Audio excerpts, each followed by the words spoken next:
The 26 Kia Sportage is refreshed this year, guys, and we've done a lot of videos on the hybrid version, but we maybe neglected a little bit the gas-powered version, so that's why I grabbed an expert like Jesse Grice here today. Hey, Jesse, how's it going? Good, how are you, Brian? Excited to do this test drive with you today, so let's check out the EX version of the 2026 Kia Sportage. Yes, sir, let's get to it. If you're interested in a new Kia, come check out our inventory online at smailkia.com. The bright blue color on the exterior is catching my eye, Jesse. What is this called?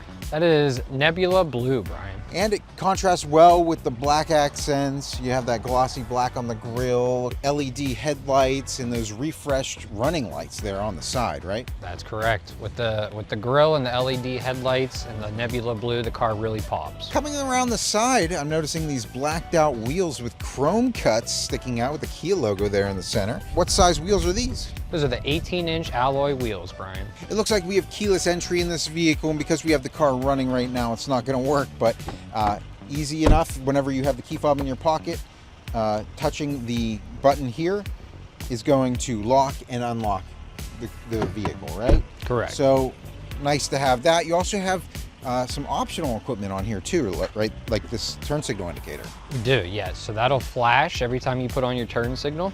The car is also equipped with a few extra features like a panoramic sunroof. Oh, nice. Can't wait to get in there and see that. As we make our way around the back, you notice that chrome accent on the back side of the vehicle. I think that makes it really stick out. You have that Sportage, Kia, and that 4X logo there on the back. Of course, black accenting on the bottom part of the vehicle. Really gonna protect the paint from things kicking up. Button back here underneath the Kia logo. I'm gonna go ahead and press that. It looks like we have an automatic tailgate in this one. We do, the rear-powered liftgate, Brian. Cool. Does that come in all of them? It does not. This is an optional feature that you can get on the EX trim model. Ton of storage space back here, Jesse. Even some additional storage space underneath here next to the tire. You have the ability to put down these seats, which is really neat. If I just pull this latch, those seats are going to come down. And looks like they fold pretty flat there. So that gives you a ton of space back here. Something else I do want to mention before we jump up to those second row seats, we have a 12-volt charger back here. Checking out the back seats, we have the black interior. What kind of material is this, Jesse? This is Syntex leather, Brian.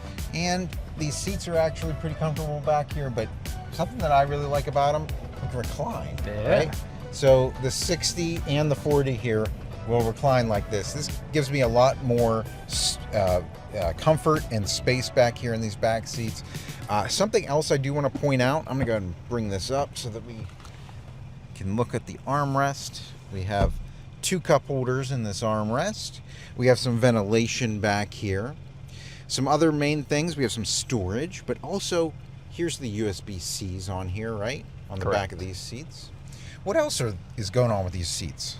So you can see with the notch in the back of the headrest here, Brian, this makes for perfect hanger for purses, bags, coats, anything that you want to store in the back but don't necessarily want to get wrinkles. Yeah, and you have that here and some additional storage on the back of these seats. So a lot of stuff here. My favorite feature though, Jesse, this large panoramic sunroof that comes all the way back to the back seats that we were talking about.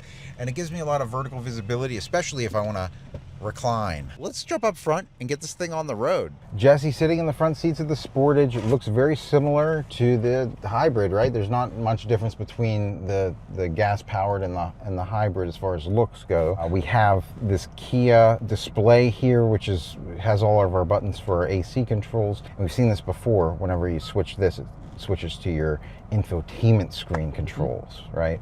You can even control your volume and stuff like that there. And they do that to eliminate a lot of the buttons around. So what do we have in this infotainment screen? What size screens do we have here? All that good stuff. So this is a 12.3-inch display screen, Brian. Completely touchscreen. You can go through all kinds of different settings. Navigation, music, Apple CarPlay, fully Bluetooth and everything. There's a valet mode. You can actually project. So it's wireless? It is wireless. It's all wireless. Cool. Correct. Very cool. You can project your phone up to here, so if you have the YouTube app on your phone or Netflix or anything like that, you can actually watch videos on the display screen in the car as well. That's awesome. Something else wireless I'm noticing, we have wireless charging down here. We do have wireless charging. You can just sit your phone in there and it'll take care of it for you. Cool. We have 2 USB-C fast charging ports up there as well. We have heated seats in the front. Heated seats with the Syntex leather. You have a power driver seat as well. Cool. Something we'd like to show off is the armrest, right? We want to show how much space you have in this thing. You do have a 12-volt charger in there, which is nice, and that additional storage space is always great to have. So it's a nice interior. One of the things I do want to mention, this steering wheel seems to be different, right? This is what Kia has moved their steering wheels to look like, which are a little flatter on the top and bottom. It gives it a more sporty feel. I would agree with you, Brian. Yeah. A lot of the more modern sports cars are shifting to the more oval shaped wheels as well. Let's check out this backup camera. I'm gonna put the vehicle into reverse. We have that projected line showing us our angles back into the spot, making sure we get a nice clear view there. That is a big backup camera. Oh yeah, crystal clear as well. We also have some sensors going off here. The closer that we get to something, we're gonna know it. Some other things I do wanna mention about this backup camera is that we have different angles. Come straight down, you can, line up a hitch this way. You also have a wider shot here too. Do we have different driving modes in here? We do, Brian. So with the all-wheel drive powertrain system, you have a snow mode, a sport mode, a mud mode, normal mode, my drive, which will actually adapt to how you drive the car. Cool. Well, it looks like we have a lot of different drive modes. Let's get this thing out onto the highway in sport. And there we go. We hear that engine picking up. Definitely still smooth transition up to power. We were going over some of the terrain modes. So what does that do differently? So that'll actually lower the RPMs of the vehicle. When you're in the mud and everything, you might need a little more oomph to get out of the mud, essentially. Sure. So shifting into the mud mode will do that. Same concept with the snow mode. Kind of bulks the vehicle down a little bit if you're driving through icy conditions or snowy conditions. There is a sand mode as well if you ever end up on the beach, Brian. So that seems to have something to do with the all-wheel drive system too, right? Correct. It kind of like adjusts for those situations. Yeah, so the all-wheel drive system itself will actually apply power when needed, but the nice part about that is it'll save you gas mileage and fuel economy when the all-wheel drive is not necessarily needed. On the right side of my steering wheel, I have a bunch of buttons here. I can cycle through things on my infotainment screen. I can do, my seeking button, my volume button, my phone button. I even have a push-to-talk button. That's for the Apple CarPlay and Android Auto, right? Correct. So for anybody who doesn't know what those Apple CarPlay Android Auto is, maybe you could kind of explain that to them a little bit. So it essentially connects your phone to the vehicle where you can use your voice to send out text messages, you can make phone calls, all completely wireless and hands-free while you're driving. Yeah, I really love it because I can listen to my own music and get navigation and stuff like that with it. So I use that every single day whenever I drive. Jesse, on the left side of my steering wheel I have my cruise control button, but it's not just regular cruise control, is it? It is not. It's the adaptive cruise control, Brian. I noticed that, I'm setting my speed up here pretty high and we're going slower than what I have set. So what is that doing for us? So it'll actually measure the distance between the car in front of you and where you're at now and determine the speed for you. Cool. So it'll actually slow us based on their speed or speed us up to the speed that I have set if they're not in the way. Correct. If you have a free lane ahead of you, the car will go up to the speed you have set, and if there's somebody in front of you, the car will actually sense that and slow itself down for you. And what's also really nice is that my safety features are displayed on my instrument cluster here, and I can actually tell whenever it's registered there in front of me. Yep. It shows the image right there of a vehicle or object in front of you. So I'm going to go ahead and activate this other thing on my steering wheel. That's our lane keep assist. Whenever it registers the lines of the road, it can see the lines of the road. If I just inch over here to the left, for example, it's not letting me leave the lane too easily, like if my hands were off the steering wheel. We're now slowing based on their speed too. That is correct. Is your foot on the brake? No.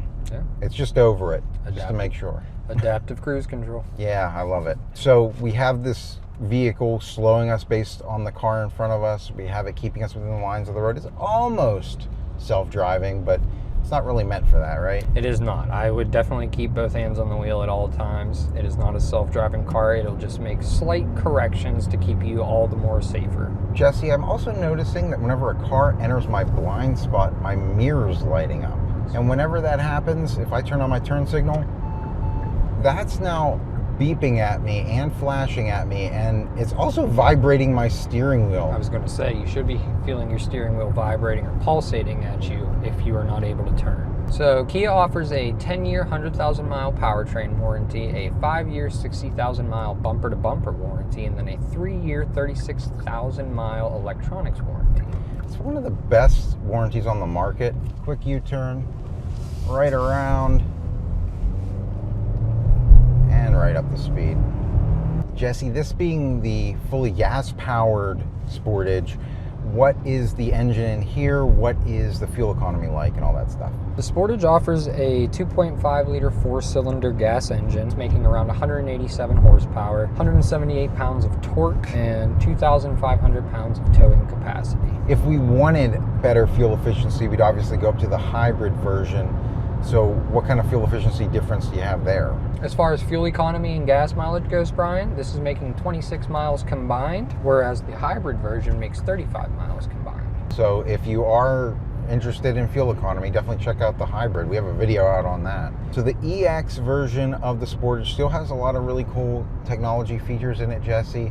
If people have questions about any of this stuff, how would they be able to contact you? You can come visit me off of Route 30 at Smail Kia in Greensburg, or you can find us at smailkia.com. So definitely come in and ask for Jesse whenever you come looking for a Kia. And that's going to do it for our test drive today, guys. So until next time, enjoy the ride.